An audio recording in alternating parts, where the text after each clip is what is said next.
तजारती खबरें शामिल करें। पाकिस्तान स्टॉक मार्केट में 2 रोज की मंदी के बाद आज मस्बत रुझान देखने में आया है। कारोबारी हफ्ते के तीसरे रोज कारोबार के आगाज पर स्टॉक एक्सचेंज में तेजी रिकॉर्ड की गई।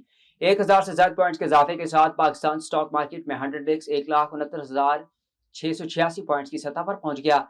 वाज़ेह है कि गुज़श्ता कारोबारी रोज के इख्तिताम पर 1,1085 पॉइंट्स की कमी के साथ 1,68,412 पॉइंट्स की सतह पर बंद हुआ था। दूसरी जानब एशियाई स्टॉक मार्केट में मिला जुला रुझान बरकरार है। ईरान के खिलाफ जारी जंग से पैदा गैर यकीनी सूरत के बायस आलमी मंडी में तेल की कीमतों में एक बार फिर इजाफा देखा गया, जिसने वॉल स्ट्रीट की रिकॉर्ड तेजी को भी रोक दिया।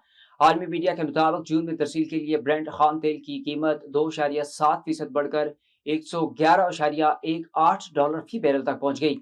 इसी तरह जुलाई में तरसील के लिए ब्रेंट की कीमत 2.6% इजाफे के साथ $104.33 फी बैरल हो गई। फरवरी के आखिर में ब्रेंट खाम तेल की कीमत $70 फी बैरल थी।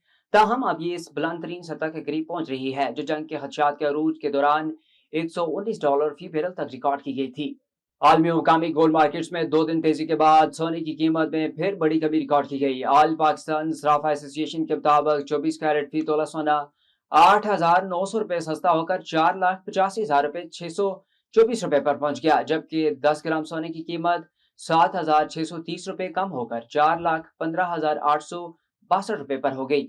दूसरी जानब फी तोला चांदी 238 रुपए कम होकर 7,811 रुपए हो गई। इंटरनेशनल मार्केट्स में भी $99 की कमी से फी औंस सोना $4,627 पर आ गया।